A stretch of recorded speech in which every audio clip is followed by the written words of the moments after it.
c'est sous le titre Les conditions d'une rencontre productive, d'une communication réussie.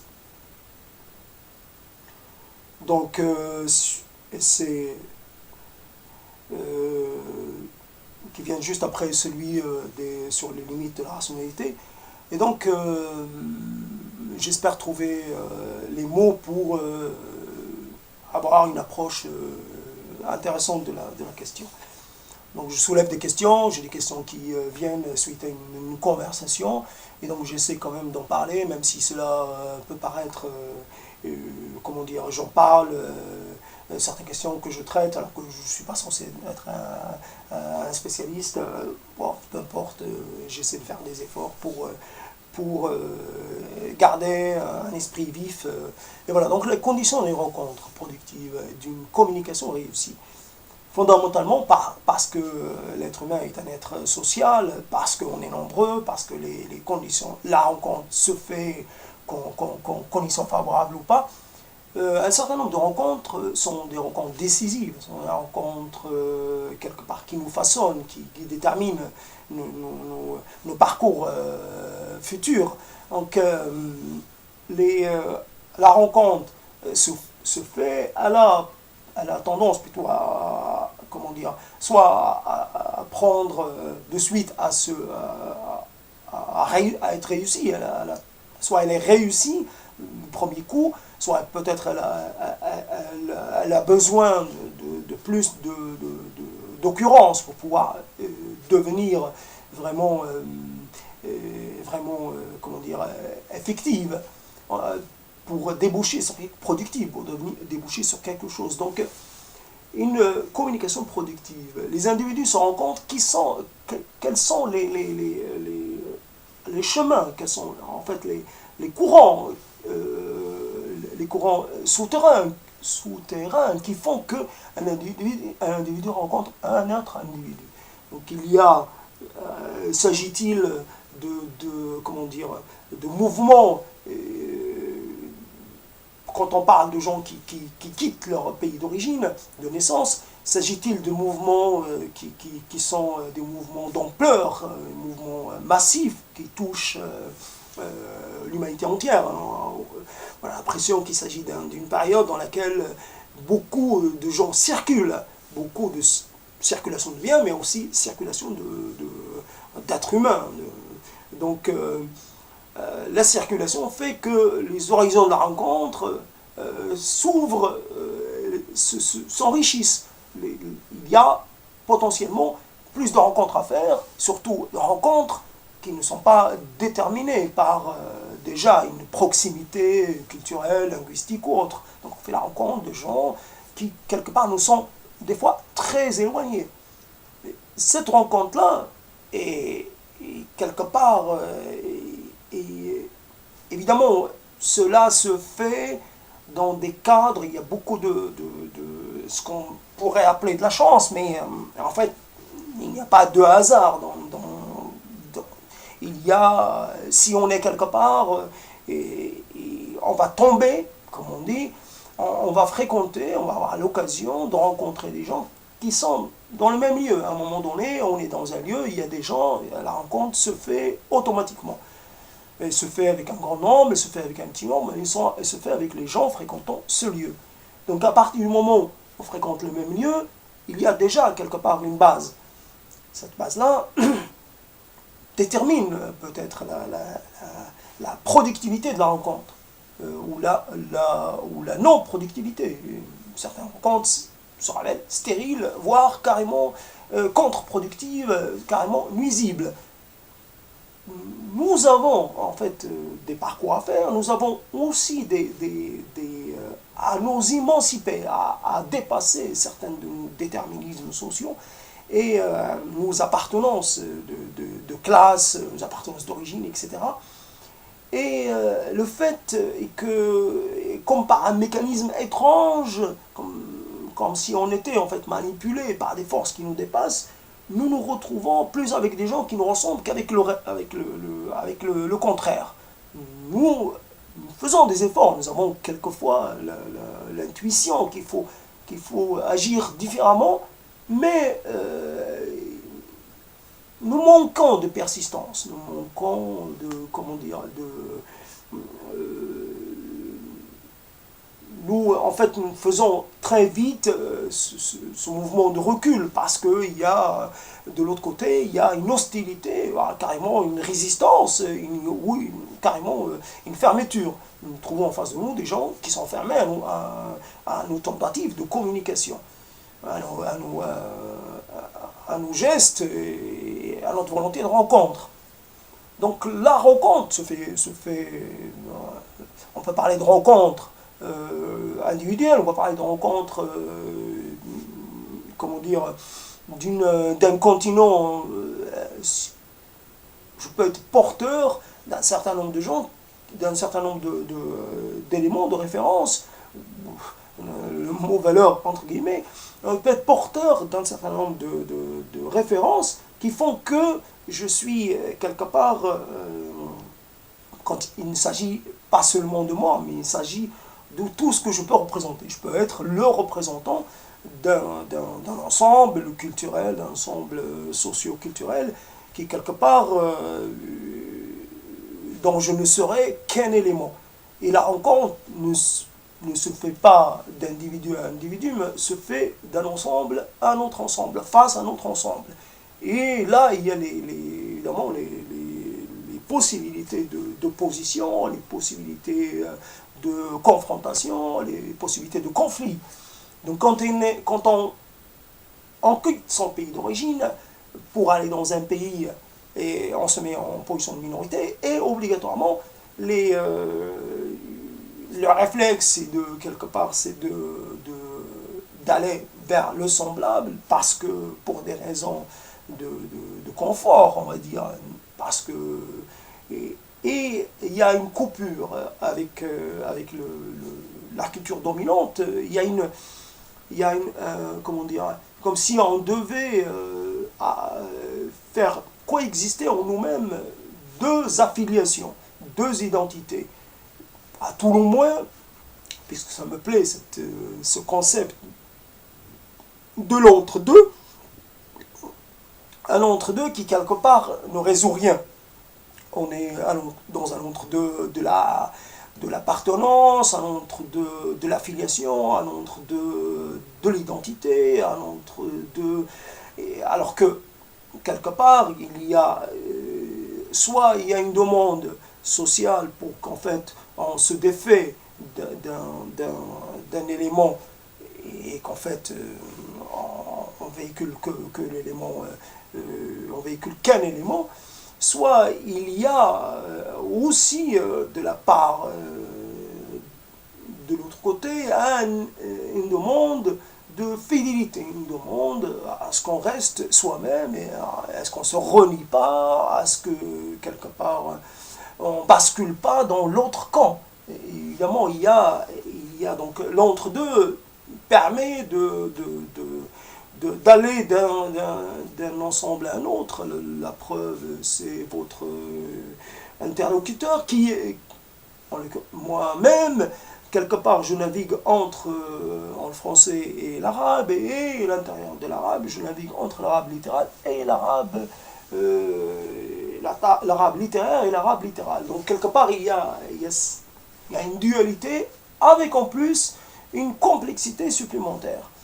Donc ces affiliations, ces appartenances, cette existence quelque part déséquilibrée, ce branque-ballante, et quelque part jamais à l'entre-deux, ce n'est pas quelque chose de confortable. On n'est pas à l'aise à être d'un côté et des deux côtés. On a besoin d'être un côté, de prendre une place et de la garder. Donc la rencontre, quand la rencontre se fait avec le semblable ou le pseudo-semblable, il se passe une activation d'un certain nombre d'éléments, un certain nombre de références. Cette activation se fait de façon aisée, il n'y a aucun problème. On peut aussi parler dans le contexte de réactivation. Et donc, ces références, on peut se retrouver autour d'un certain nombre de référence, très facilement, il n'y a pas un grand effort à faire avant de passer au stade supérieur de la rencontre. La prise de contact, les ébauches, on fait quelques mises au point et puis très vite on passe à des choses beaucoup plus profondes qui touchent, même toucher à l'intime. Cette progression très rapide, comment dire, cette aisance est porteuse est viciée. C'est là que quelque part on commence en fait à sortir du jeu réel, et quelque part on est dans la facilité, et par opposition, si on fait quelque chose avec l'autre, avec le dissemblable, on va dire, et comme les conditions d'approche ne sont pas les mêmes, les références, il faut peut-être les construire ensemble, cela est laborieux, cela est porteur d'une éventualité d'échec, et donc, plus on fait de rencontres avec le semblable, moins on fait avec les dissemblables. On cherche plutôt le confort plutôt que l'inconfort. Or, le semblable, lui, il n'offre qu'un horizon bien limité. Le semblable, c'est quelque part, c'est des choses que j'avais parlé avec ma soeur, et j'avais dit que celui qui n'est pas content, quelque part, qui n'a qu'à rester chez lui. Quelque part, il y a ce n'est pas qui est obligatoirement orienté, qui est en contact permanent avec les éléments de sa culture d'origine. Celui-là, il se prive de la capacité, il se prive de la possibilité de l'existence pleine, l'existence dans le pays d'accueil. Le pays d'accueil, il faut lui appartenir de plusieurs façons. On ne peut pas continuer à valoriser les éléments de sa culture d'origine parce que cela nous empêche de faire l'effort intellectuel, l'effort même physique. Si la nourriture est quelque part, si on a une focalisation sur les nourritures du pays d'origine, c'est un exemple, mais la cuisine est porteuse, puissamment porteuse d'identification. Elle est un déterminisme. Il faut si on est parti quelque part, c'est qu'il y a des raisons. Si on doit reproduire la vie qu'on avait, il n'était pas... donc, quelque part, les raisons de départ ne sont pas réalisées. Or, la rencontre ne doit pas être orientée vers le semblable, c'est qu'on a besoin du dissemblable. Et quelque part, le semblable était dans le pays d'origine. Donc, quitter le pays d'origine, c'est quelque part se séparer du semblable. Si on part dans un pays qui est autre et qu'on fréquente que le semblable, c'est qu'on se met en situation de contradiction permanente. Donc le semblable, il faut savoir lui donner sa place. Il ne doit pas être l'élément majeur de l'existence sociale, l'élément moteur de nos déterminations, de nos références, de nos relations d'affiliation, etc. Il doit y avoir. Or, la difficulté, c'est qu'il faut un temps assez long pour pouvoir se défaire de tout ce qui est en fait résistance. On résiste jusqu'au point où en fait, donc la résistance est acharnée. Nous avons cette capacité à résister de toutes les manières à l'adoption de ce qui en fait les éléments culturels saillants de la culture d'origine, de la culture du pays d'accueil. Donc évidemment ces catégories pays d'origine, pays d'accueil sont à considérer avec beaucoup de réserve, parce que sont utilisés par les xénophobes pour pour dire qu'il y a un pays d'origine, ce pays d'origine est le mieux pour les gens qui y sont nés, et il y a un pays d'accueil, l'accueil par essence est un accueil, comment dire, provisoire, il n'y a pas d'accueil permanent. On n'est plus des accueillis, on est des citoyens, on est des résidents, on est même des citoyens. Nous devons devenir des citoyens, c'est-à-dire des gens qui participent de façon pleine à la vie de la cité. Il est évident que la démocratie est quelque chose de largement surévalué. Les pouvoirs sont aux mains d'une élite, d'une minorité. Il ne faut pas croire que il suffit d'avoir de la volonté pour devenir un acteur plein et un acteur... non, c'est uniquement par les marges quelque part. Il reste aux citoyens lambda quelques marges. Les citoyens ne sont pas appelés à participer aux réunions des commissions de loi, des assemblées. Les citoyens sont toujours des visiteurs, des spectateurs, ils n'ont pas leur mot à dire. Donc là, comment dire, le système représentatif est obligatoirement un système qui n'est pas égalitaire. Par essence, il favorise, il engendre une élite, il engendre une classe qui, elle, se charge de la gestion et du façonnement de l'avenir d'un pays. Il ne faut pas croire que la majorité des gens sont convoqués dans la conception et la réalisation de cela. Les gens sont maintenus à l'écart. Ce n'est pas les sondages qui font la politique. Ce ne sont pas les élections qui font la politique. Ce sont des choses bien plus puissantes.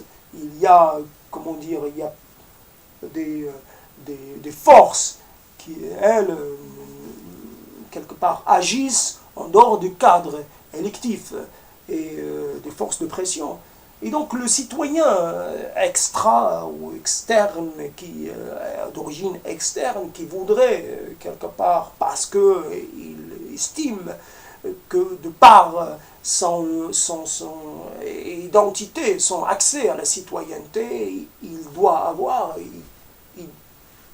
il pourrait déchanter. Donc la question, pour revenir sur la question de la rencontre ne se fait pas. Donc quelque part, la rencontre avec l'autre, puisque je suis resté dans cette... je suis resté au niveau en parlant de la rencontre dans un cadre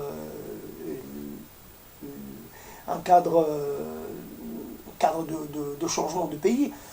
Je pourrais revenir peut-être sur la rencontre toute simple. La rencontre, il y a comment dire, des choses qui préexistent à une rencontre. Il y a déjà peut-être des choses qui sont de l'ordre de l'infra-communication, des échanges non-verbaux, etc., qui font que une personne est attirée vers une autre, et cela avant même qu'aient été échangées les paroles, les premières paroles. Donc il y a des mécanismes peut-être de défense, des mécanismes qui nous font accepter une personne et en rejeter d'autres. Il y a des conditionnements, on pourrait dire. Donc, c'est cette idée que la rencontre favorise la progression, favorise comment dire, permet de faire des choses, la rencontre. Il y a des déterminismes sociaux qui font que on n'a pas l'accès à l'autre socialement différent. Ce qui fait que si notre capacité s'élever, notre capacité d'ascension sont limitées parce qu'on n'a pas, comment dire, on n'a pas les clés. C'est la rencontre, c'est le modèle. La rencontre peut fournir un modèle, mais c'est dans la rencontre que s'élabore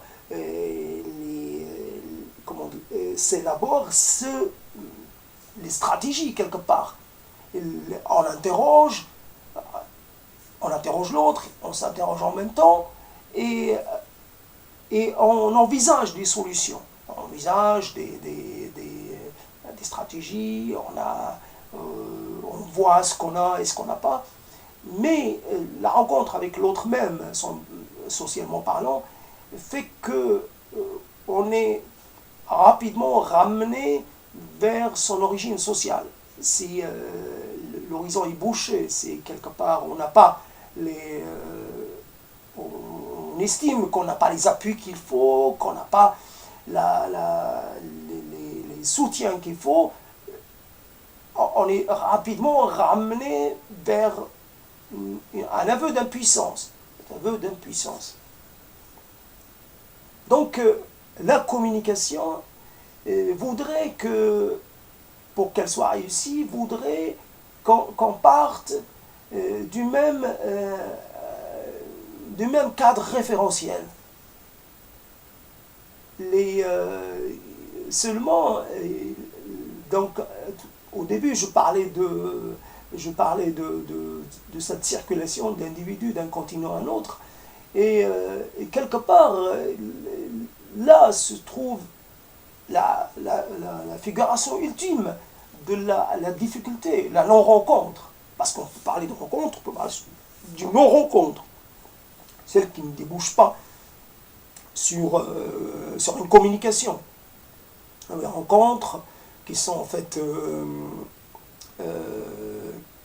fausses, qui ont juste l'apparence de la rencontre, mais qu'au fond, elles ne vont pas avoir elles ne vont pas connaître de lendemain, elles ne vont pas connaître de futur.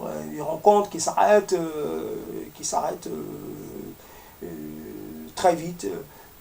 Donc les rencontres sont aussi l'occasion d'une sorte de mensonge, d'une sorte d'occultation. Dans la rencontre, des fois, on occulte ce qui nous différencie pour faciliter, comment dire, le passage de ce moment. On met en avant ce qui peut-être nous rassemble, ce que nous partageons, parce que nous n'allons pas nous étendre sur ce qui est en fait l'essentiel, ce qui nous différencie. Donc on a en face de nous des gens qui peut-être se rencontrent, peut-être se frôlent, voilà, une question de frôlement, et qu'en fait ne se voient pas. Frôler quelqu'un, ce n'est pas le toucher. Frôler quelqu'un, ce n'est pas le rencontrer. Donc des frôlements, des contacts vraiment très légers, et qui font que chacun, quelque part, continue à fonctionner avec son propre cadre référentiel. Et on peut rencontrer un Allemand, le côtoyer pendant des années, et ne pas arriver à cerner ce qui fait la germanité propre. Et on peut rencontrer un Sri Lankais, et quelque part, ce Sri Lankais-là, on n'aura pas une idée de ce qui fait qu'il est adepte d'un système de caste, savoir où il se situe dans ce système-là, qu'il est, etc. Comme il nous voit, on peut échanger des amabilités, mais nous restons en fait en dehors de ce continuum, de ce corps de référence. Donc, la rencontre d'un individu à un autre, la rencontre d'un semblable à un autre, la rencontre d'un dissemblable à un autre dissemblable, la rencontre d'une culture à une autre, et quelque part, un certain nombre de rencontres offrent peu d'occasions d'une véritable communication. Une communication réussie. Certaines rencontres ne sont que des effleurements, ne sont que des... ne font que prendre certains éléments comment dire, des éléments de référence, je ne trouve pas le terme, des références consensuelles. Ah, je suis content d'avoir trouvé le terme de consensuel. Il y a des choses là, de l'ordre de la consensualité. Après, nous évitons les éléments de conflit ou des consensualités. Donc, à force, l'individu aura, durant toute sa vie, aura l'impression d'avoir rencontré sans rencontrer. Donc, l'exemple saillant, c'est celui de la rencontre avec la femme. Il y a la femme, quelqu'un qui vient d'Afrique du Nord, puis avec une Française. Cette rencontre-là est une rencontre quelque part impossible. Nous venons tout juste d'être émancipés et quelque part, nous arrivons avec la volonté ferme d'être considérés comme des égaux. Voilà, quelque part, je suis ton égal, et là, j'ai droit aux mêmes égards, et quelque part, nous faisons peut-être la rencontre, nous faisons peut-être même nos vies avec ces personnes. Seulement, nous ne rencontrons jamais. Et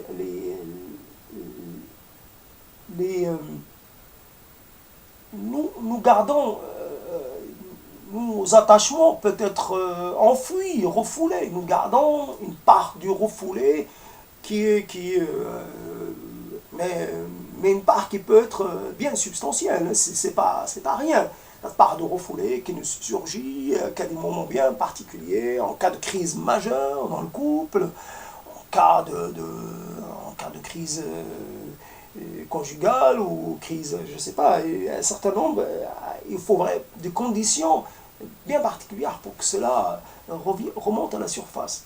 Donc, nous avons l'impression, nous avons l'illusion de faire une rencontre, et en fait, nous ne rencontrons pas. Nous pouvons bien sûr utiliser les mêmes mots, parce que de toute façon, l'autre ne comprend pas notre langue de naissance, et ou alors il en utilise quelques mots, quelques mots sans cesse les mêmes, jamais renouvelés. Donc, il n'y a pas de, il n'y a rien à attendre de ce côté-là. Donc, quelque part, nous pouvons utiliser les mêmes mots, mais derrière ces mots, nous avons peut-être une conception différente. Si je parle du mot liberté, de la femme, droit des femmes, et un certain nombre de choses comme ça, peut-être même si on s'attaque au concept de l'égalité, au concept de la rationalité, au concept de l'individu, au concept quelque part de l'intime. Bien sûr, l'intime, ça c'est une question vraiment qui mérite un traitement à part. Nous pouvons prononcer les mêmes mots, mais derrière, nous avons un cadre référentiel qui est différent. Donc, la rencontre se fait apparemment, peut-être qu'elle se fait quand même sur des sujets, parce qu'on a aussi des sujets peut-être qu'on peut partager. On peut se retrouver autour d'une musique, autour d'un chanteur, autour d'un pays, autour d'un plat. On peut élaborer comme ça des éléments en partage, mais nous abandonnons pas nos éléments, nous reste ce qui en fait la grande part. Une femme française n'a aucune raison d'abandonner son mode d'alimentation, comment dire, la façon qu'elle a d'avoir des rapports à l'extérieur. Une femme française ne considère pas qu'il y a une catégorie spéciale qui s'appelle l'intérieur et l'extérieur. Elle est tout autant intérieure qu'extérieure. Elle n'a pas d'intimité spéciale à protéger. Elle n'a pas d'intime familial. Elle a un intime propre à elle-même, mais elle n'a pas d'intime qu'elle réserve à son entourage proche. C'est là où il y a des choses qui peuvent rester, demeurer. Donc, nous avons cette capacité aussi, parce que nous demeurons physiquement, en apparence aussi, les mêmes. Si nous avons une nuance de peau, une nuance de couleur bien spécifique, cette nuance-là que nous allons présenter tout le temps. Bien sûr, ça ne va pas changer. Donc l'autre verra toujours en nous un autre bien spécifique. Quelque part, notre part d'exotisme ne va pas s'effacer. Nous restons toujours, quelque part, chaque fois qu'il nous voit, il voit un ailleurs. Il ne voit pas une présence concrète, un présent, il voit un ailleurs.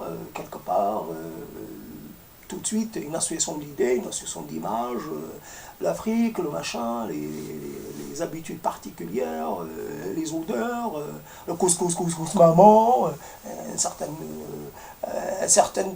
type comment dire, un amour émodéré pour certaines choses, et choses mises en valeur, et évidemment, le thé à la menthe comme monde essentiel, quelque chose qui rythme la journée, le rapport entre les gens,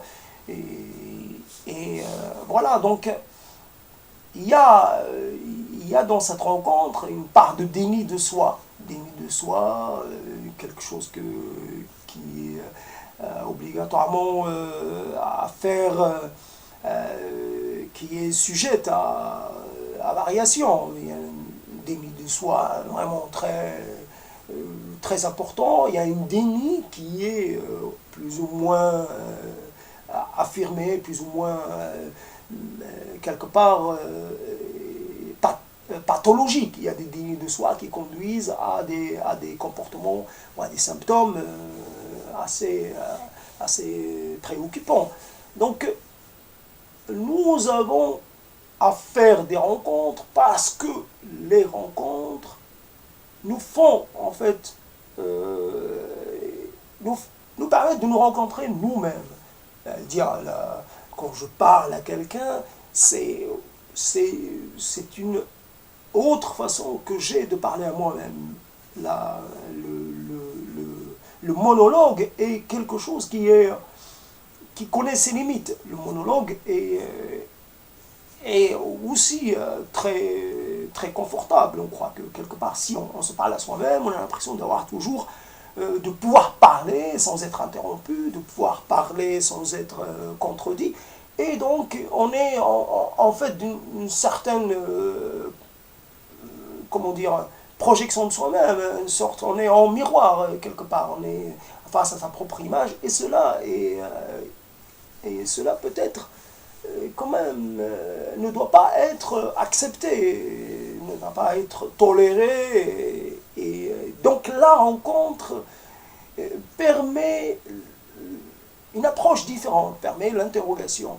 Donc le semblable est quelque part, la rencontre avec le semblable est assez limitative, assez peu évoluante, assez peu évoluée, ne permet pas trop d'évoluer, de progresser. Mais ça peut être une étape, un début d'étape. Si vous parlez si par exemple vous choisissez la rencontre avec l'autre, l'autre, quand il choisit par exemple un terme pour désigner à un moment donné de sa vie, quand il parle d'exil, l'autre, en fait, le semblable, il voudrait que vous suiviez dans cette façon qu'il a, dans ce rapport qu'il va instaurer au monde. Il veut se placer dans la catégorie d'exilé.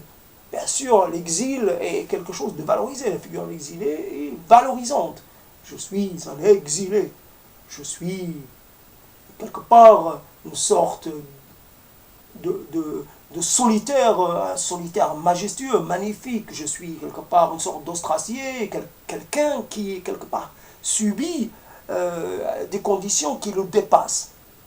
Si on parle, je suis, comment dire, je suis quelqu'un qui est étranger, à ce moment-là, l'étranger, je ne sais pas, l'étranger, par définition, c'est celui qui passe, c'est celui qui arrive d'ailleurs, et qu'en fait, on voit passer l'étranger, si on considère, si on parle toujours des gens qui sont installés en termes d'étrangers, et c'est que quelque part, ils ne sont pas installés. Hein. Quelqu'un d'installé, on peut parler, je suis résident, je suis installé. Si on ne veut pas dire je suis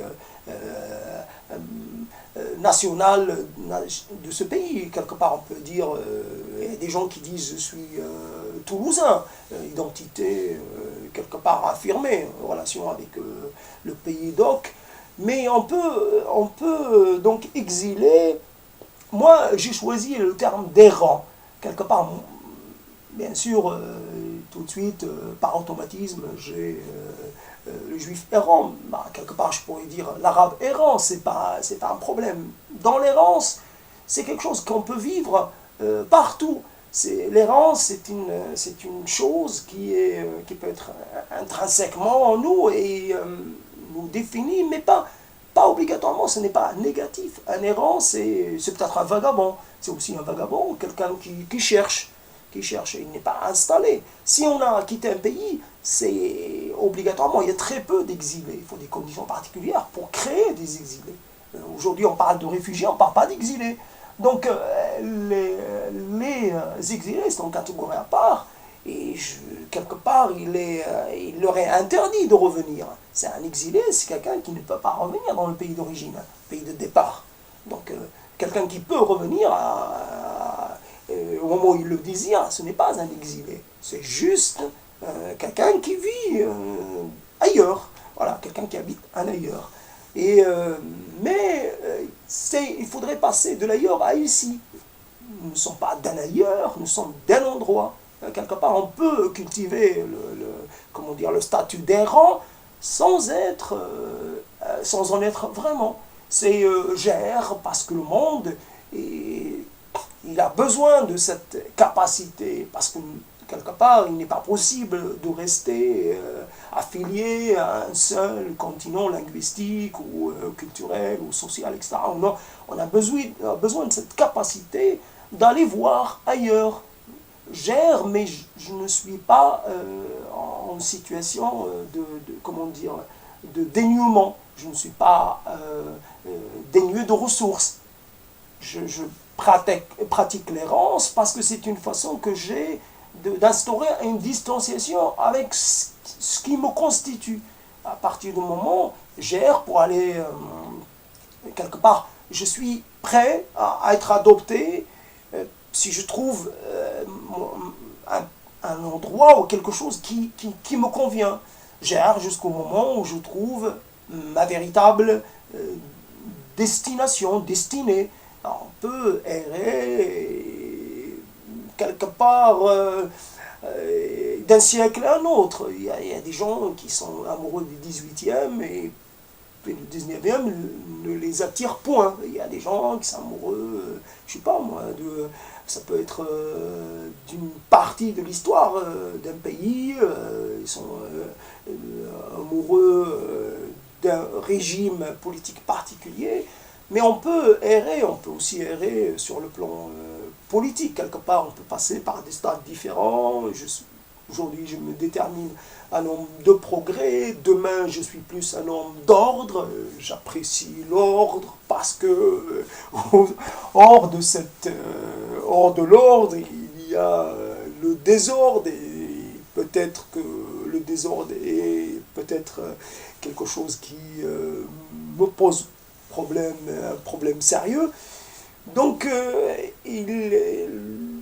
que quelque part, le progrès, c'est-à-dire avoir une approche, une demande d'égalité, on s'aperçoit que peut-être il n'est pas possible d'instaurer cette égalité, ce système égalitaire, parce que, etc., etc., qu'en fait on est en ère d'un ensemble de références idéologiques ou philosophiques, on peut passer à un autre, mais sans obligatoirement dire, ça y est, j'ai trouvé.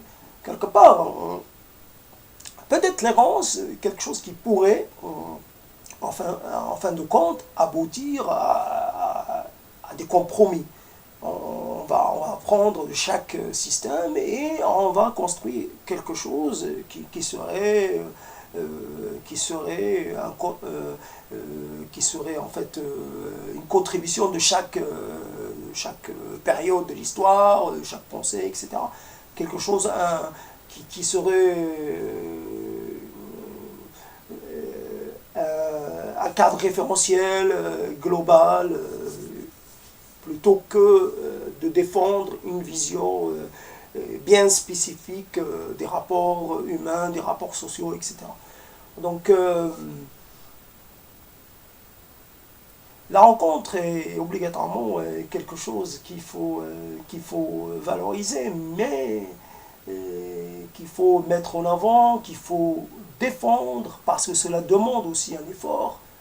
Et les conditions ne sont pas toujours réunies. Il peut y avoir une rencontre qui malheureusement se produit au mauvais moment. C'est la question de timing, comme on dit en franc-anglais. C'est ce timing qui est important. Mais bon, c'est ce travail ce travail sur les mots, ce travail sur les concepts est aussi une tentative pour vous rencontrer. Par-delà les écrans, par-delà nos murs, quelque part, c'est par-delà nos territoires étroits, petits territoires, nos petits logis. Quelque part, c'est une manière d'aller au-delà. Si la rencontre ne se fait pas, ce n'est pas grave. L'essentiel, c'est de faire l'effort d'avoir un discours, une demande de rencontre. L'être humain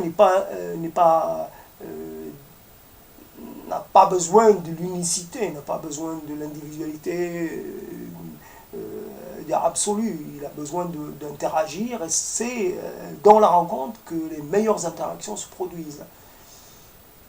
Obligatoirement, il y a la question de l'âge, et qui fait que quand on rencontre des plus jeunes que soi, on a tendance plutôt à avoir un discours assez particulier. Malheureusement, on produit un discours qui veut qu'il faut savoir choisir. À un moment donné, j'allais dire discriminer, ça va entre les désirs, les attentes, etc. Choisir. Parce que soi-même, on n'a pas su faire cet effort de discrimination, cet effort de choix. On n'a pas su choisir un destin parmi tout ce qui était offert. Et parce qu'on a raté, et parce qu'on n'a pas été assez motivé, assez persévérant. Et quand on rencontre des plus jeunes, avec qui encore tout le potentiel, alors on a tendance à leur ressortir tout cela, et cela perturbe la rencontre. Cela fait qu'on s'installe dans la position de vieux, d'adulte très adulte, de celui qui professe des choses, celui qui annonce des vérités, celui qui...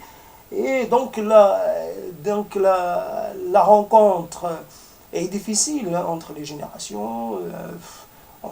Donc la difficulté doit être assumée, doit être quelque part, mais il faut revendiquer, il faut essayer de chercher le dépassement.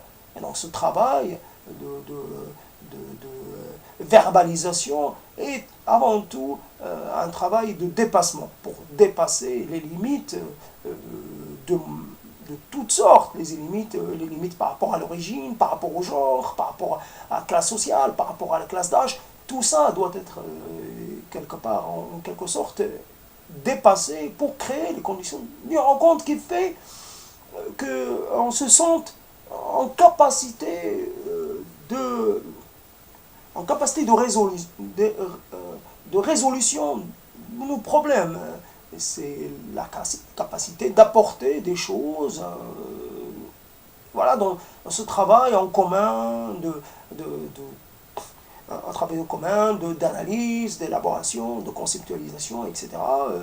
Le travail auquel nous sommes appelés, parce que nous avons été, comment dire, nous avons été faits pour cela, pour analyser, réfléchir, et on n'a rien d'autre. On n'est pas des techniciens, on est plutôt des hommes de langage et d'analyse, et non pas des techniciens d'aucune sorte. Et c'est c'est la seule chose, le seul apport qu'on puisse porter, la seule contribution qu'on puisse amener aux autres et aussi à soi-même.